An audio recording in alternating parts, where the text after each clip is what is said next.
saya sendiri meyakini, saya meyakini sebetulnya bisa saya baca, meyakini ada sebetulnya silent majority yang sekarang tidak bergerak, yang itu adalah kekuatan Anies. Nanti akan digerakkan oleh seseorang atau mungkin dua orang.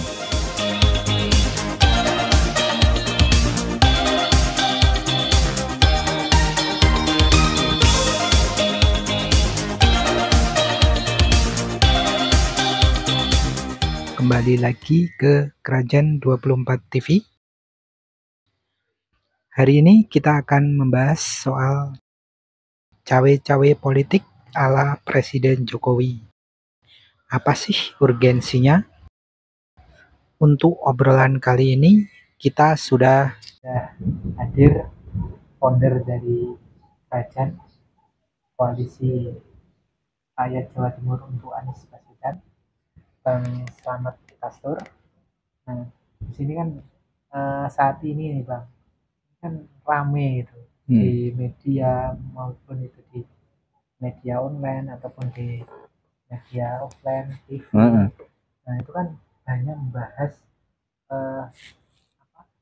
langkah-langkah yang dilakukan Presiden Jokowi terkait Pilpres 2024. Itu kesannya itu ini kan posisinya Pak Jokowi ini kan masih sebagai Presiden Indonesia, masih sebagai pemimpin negara, tapi kok sangat center itu membahas tentang politik-politik praktis gitu. Ini sebenarnya ini kenapa gitu? Kok seorang sosok presiden kepala negara tapi kok ikut dalam kontestasi pilpres gitu? Ya kalau kita berbicara politik cawe-cawe ala Presiden Jokowi dan apa urgensinya, ya kita runtut dulu. Sebetulnya itu kan kritik dari Pak Surya Paloh ketika ketemu Pak Luhut itu. Kenapa?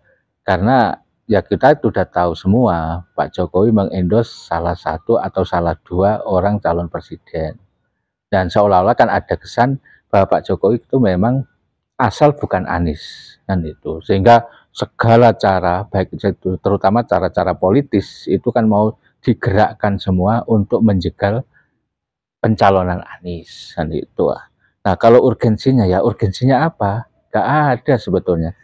Urgensinya itu ya hanya untuk kepentingan pribadi Pak Jokowi. Kalau urgensinya untuk kepentingan negara, justru Pak Jokowi mencederai asas demokrasi yang setara, yang terbuka untuk semua warga negara punya hak untuk mencalonkan dan dicalonkan. Nah, ini kan kemudian seolah-olah secara politis Pak Jokowi itu enggak, karena ketidaksukaan personal terhadap Anies sehingga dibuat semua seolah-olah menjadi sebuah sistem di dalam kekuasaan itu bagaimana caranya beliau ini mengorkestrasi untuk menjegal Anies. Nah, ini kan yang jadi masalah sebetulnya. Nah, padahal Pak Jokowi ini seorang presiden. Seorang presiden itu tidak hanya kepala pemerintahan, tapi kan kepala negara. Nah, kepala negara itu selayaknya ya bersikap sebagai seorang negarawan. Jadi memfasilitasi, memberikan ruang yang sama terhadap anak bangsa ini dalam melakukan kontestasi politik. Tidak pilih sana, pilih sini. Bahkan diorkestrasi di atas panggung Pak Jokowi itu karena ada ketidaksukaan personal terus menerus mau menghalangi Anies. Nah, ini yang perlu kita kritik. Tapi dari beberapa pengamat kemudian juga teman Pak Jokowi sendiri mengatakan bahwa apa yang beliau lakukan ini sebenarnya tidak melanggar undang-undang gitu. Tapi kan ya itu dibandingkan dengan ketika era Pak SBY gitu ya. Pak SBY dulu juga melakukan gini langkah-langkah politik untuk Pilpres di 2014 gitu. Tapi apa yang menjadi pembeda kok saat ini itu Pak Jokowi itu kesannya itu lebih ya agak menunjukkan sosok seorang negarawan itu gitu. Makanya Kalau Pak Jokowi bicaranya tidak melanggar undang-undang kan terlampau teknis, maka seorang negarawan berbicara terlampau teknis kan gitu. Itu itu bicaranya bukan kepala negara.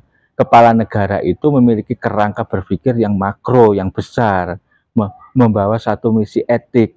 Nah, kalau undang-undangnya tidak ada, semua serba serba gak ada, ya kita bisa rancu di tengah-tengah pertarungan ini kan tidak layak. Bagaimana kemudian seorang presiden itu hanya mengendos satu dua orang, kemudian dengan kasat mata ditunjukkan bahwa ketidaksukaan personal dengan Anies lantas menjadi sebuah sistem, seolah-olah menjadi sistem kekuasaan rezim ini yang menjegal Anies loh. Ini pantas apa enggak? Nah, kita akhirnya kan berbicara etik. Jangan lantas cuma ngomong undang-undang, sedikit-sedikit undang-undang. Katanya Pak Jokowi sedikit-sedikit banyak aturan. Nah, sekarang beliau sendiri yang mengacunya serba aturan. Ini bukan soal aturan, bukan soal aturan undang-undang, tapi soal etika, soal moralitas. Pantas enggak? Nah, karena apa? Seorang negarawan itu membawa misi mendorong proses demokrasi. Ketika menghalangi seseorang, loh, masa seorang negarawan, seorang kepala negara menghalangi negara soal salah satu calon? Itu kan mentalnya mental tim sukses. Nah, dan sekarang kelihatan, masuk Presiden Republik Indonesia kok jadi kepala tim sukses? Tim sukses pemenangan. Nah, ini kan mendegradasi moralitas seorang, martabat seorang presiden. Ini kan lucu kalau ini dibiarkan. Nah, kalau ini hanya mengingatkan saja, kita ini kan sebagai rakyat, tidak memiliki kekuasaan. Nah, kita ya mengingatkan aja bahwa kekuasaan saat ini lucu gitu kan. Masa kalau lucu dibiarkan terus-menerus. Ini kok ada kepala negara, kepala pemerintahan merangkap tim sukses pemenangan. Apalagi yang dipegang ini tidak satu, dua, tiga, empat, sampai capresnya dan cawapresnya ini dipegang semua.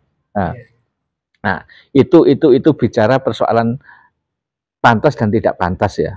Tapi kan kemudian publik juga bertanya, sebetulnya ada apa sih Pak Jokowi ini kok terlampau getol? Ini kan menjadi pertanyaan publik.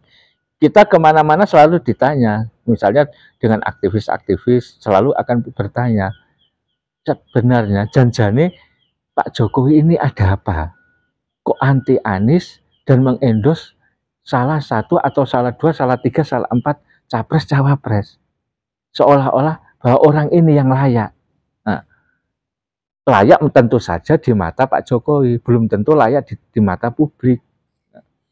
Ini ada apa? Nah, pertanyaan-pertanyaan ini kan kemudian kita bisa meriset kan, di balik itu semua ada apa sih sebetulnya di belakang layar, di balik kekuasaan Pak Jokowi ini? Apakah ada sesuatu persoalan hukum, ada persoalan politik? Ketika tahun 2024 nanti Pak Jokowi tidak menjabat, maka karena ada masalah-masalah besar ini, seolah-olah Pak Jokowi mencoba atau mau menitipkan sesuatu pada calon-calon yang diusung ini. Nah, tentu saja tidak pada Anies. Pak Jokowi punya ukuran, untuk punya ukuran, punya persepsi. Nggak mungkin pada Anies, karena Anies adalah sudah semua orang tahu antitesa. Atau jangan-jangan ketika Anies menjadi presiden, yang Pak Jokowi akan menjadi persoalan besar bagi Pak Jokowi, keluarga dan kroni-kroninya. Nah, ini ya, kalau itu masalahnya, publik harus tahu. Lah, kenapa? Ini kan urusan Pak Jokowi, urusan keluarga, urusan kroni-kroni oligarnya. Kenapa kemudian menjadi sebuah sistem untuk menjegal Anies? Nah, maka rakyat harus sadar. Inilah yang dibutuhkan, ini kan mengedukasi rakyat. Bahwa selama ini ada satu ketegangan antara penguasa dan kelompoknya Anies Baswedan. Nah, ada apa? Ini ada apa? Nah, ini kan pertanyaan-pertanyaan. Kalau mau mencari tahu itu kan sebetulnya banyak itu, banyak berita-berita. Misalnya jangan-jangan apa yang dilaporkan oleh Ubaidillah Badrun ke KPK tentang anak-anak presiden, ini juga menjadi ketakutan tersendiri. terus kemudian sering yang ditulis oleh saudara Agustinus di medsos itu tentang sepak terjang bisnis Erick Thohir dan kakaknya ini akan menjadi masalah tersendiri. Banyaklah, sebetulnya banyak. Barangkali ini dugaan-dugaan semua. Tapi ketika kita melihat ketakutan Pak Jokowi, kan kita juga akhirnya punya gambaran, punya asumsi. Iya. Persoalan kebenarannya itu kan nanti. Rakyat ini kan punya hak untuk mengasumsi. Dari apa? Dari perilaku elit, perilaku Pak Jokowi dan lain sebagainya. Nah, itu Mas, itu gambarannya seperti itu. Ya, tapi kan ya aneh gitu. Soalnya kan kalau kita lihat dari beberapa calon itu kan posisi Anies itu kan selalu nomor 3 gitu kan. Tapi seolah-olah itu kan pemerintah itu dengan di situ ada Pak Jokowi, kemudian juga beberapa dari apa menteri-menterinya itu seolah-olah itu kan calon Anies ini sebagai calon presiden itu kayak wah ini membahayakan gitu kan. Kesannya kan jadi seperti itu kan. Seharusnya kan kalau posisi sebagai pemerintah itu kan harusnya kan netral gitu ya. Pantasnya itu netral gitu. Tidak terlalu terlibat secara langsung ke kontestasi Pilpres 2024 gitu. Harusnya kan seperti itu. Gitu. Ya iya. Ya karena kan apa? Pemerintah ini kan yang punya gawe. Cuma panitianya kan KPU, tapi itu kan gawe pemerintah sebetulnya melalui terus apa itu kerjanya melalui proses KPU. Lah ini kan lucu, penyelenggaranya ikut bermain. Ini kan seumpama sepak bola, panitianya ini ikut bermain. Nah, berarti permainan 11. Ya, iya. Ada wasit yang mendukung kayak gitu. Iya, dan dia punya kekuasaan. Bisa mengkondisikan apapun dengan elemen-elemen kekuasaan yang ada. Ya, kita kan akhirnya bisa juga kan bisa merefleks ulang kan, misalnya omongannya Hasyim Asy'ari ketua KPU yang dibocorkan oleh Hasnaini itu, sinyonya Hasnaini itu katanya sudah ada skenario KPU yang memenangkan Ganjar sama Erick. Ya. Itu kan dari ketua KPU sendiri omongan kepada Hasnaini kan.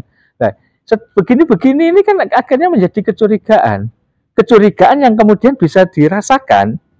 Tidak sekedar bukti-bukti hukum, nggak ada urusannya.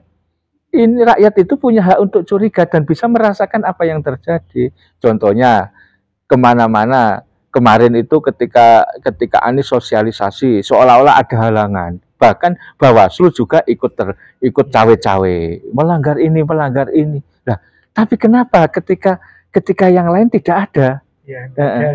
Iya toh. Bawaslu itu peringatan pun nggak ada. Karena apa? Ini ada hubungannya. Dia Bawaslu, KPU ini kan pekerja teknis dalam penyelenggaraan pemilu. Yang punya gawe, yang punya anggaran, yang menentukan anggaran kan pemerintah. Nah, ini otomatis ketika pemerintah ikut terlibat begini, ini akan mengacaukan keadaan.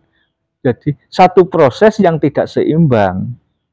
Nah, yang lucu lagi ini kan karena makanya ada orang bilang sebenarnya kontestasi Pilpres 2024 itu kan pertarungan dua poros Jokowi dan poros Anies. Nah, ini kan lucu. Anies ini kan kalau kemarin kan gubernur, Anies ini kan pengangguran sekarang.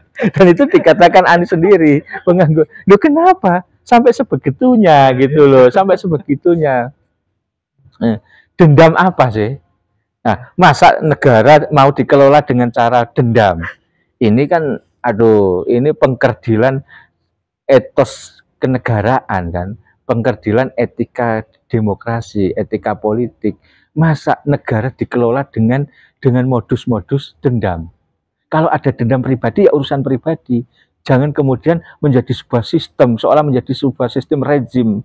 Apa yang dilakukan saat ini adalah untuk menghadapi Anies. Lah ini kan lucu. Kalau itu terjadi, nah akhirnya apa? Seolah-olah ini ada pola kerajaan.